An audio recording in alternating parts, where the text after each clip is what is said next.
No início do ano eu tive em Belo Horizonte, visitando lá um condomínio, e eu fiquei muito impressionado com o tamanho das casas que tinham no condomínio.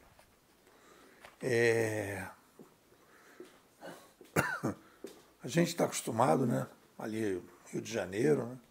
Às vezes você chega num determinado lugar, você vê uma casa grande, você fala, ali é um centro cultural, ali é uma biblioteca, né?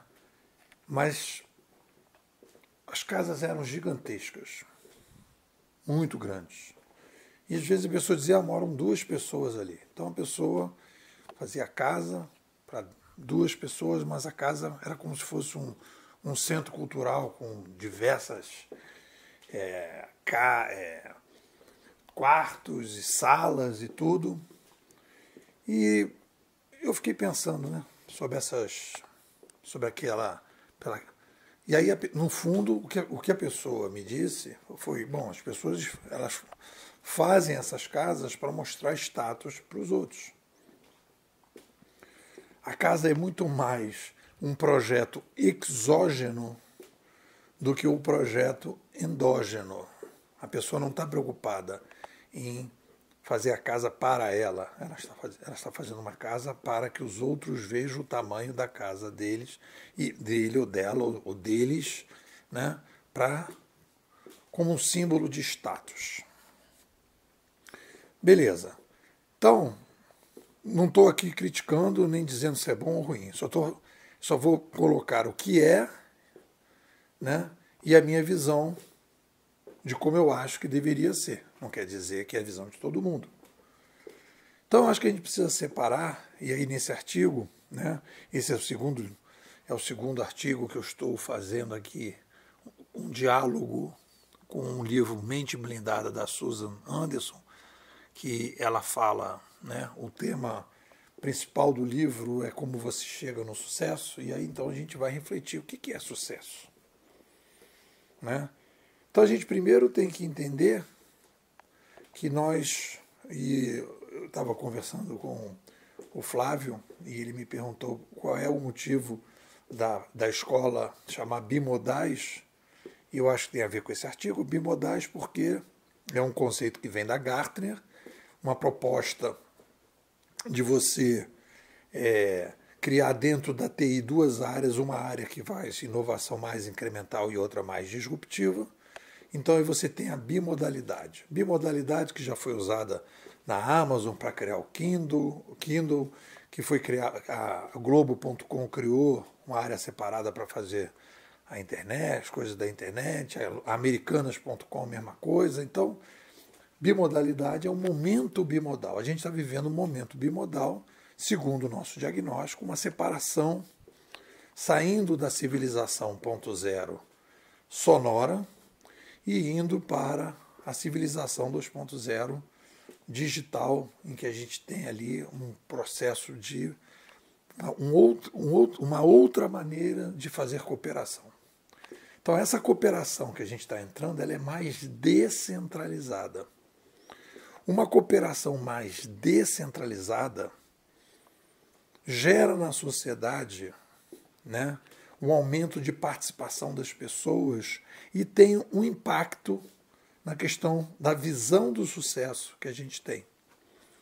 Hoje a visão de sucesso, em função da massificação que nós tivemos no século passado, da centralização, né, o aumento populacional com mídia centralizada gera uma centralização na cooperação, e a centralização na cooperação tem um impacto em como a gente vê o sucesso.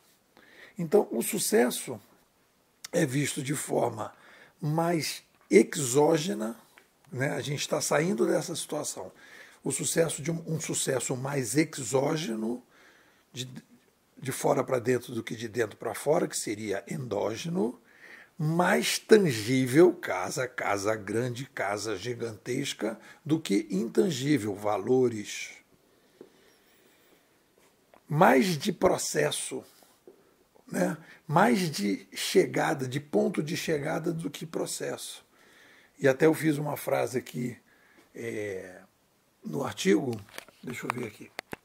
abre aspas para o Nepô, o sucesso visto de forma adequada, ou visto de forma mais adequada, é mais estrada do que estação de trem. Então a gente vê o sucesso como uma meta. Eu tenho que chegar em tal lugar. As pessoas não estão preocupadas naquela sensação de bem-estar das coisas que você está fazendo, das atividades que você está fazendo, essa sensação de bem-estar que você tem. Então, o sucesso tem que ser visto mais como um processo do que um ponto de chegada. Essa é a nossa sugestão, né, para trabalhar. E mais de longo prazo e menos de curto prazo.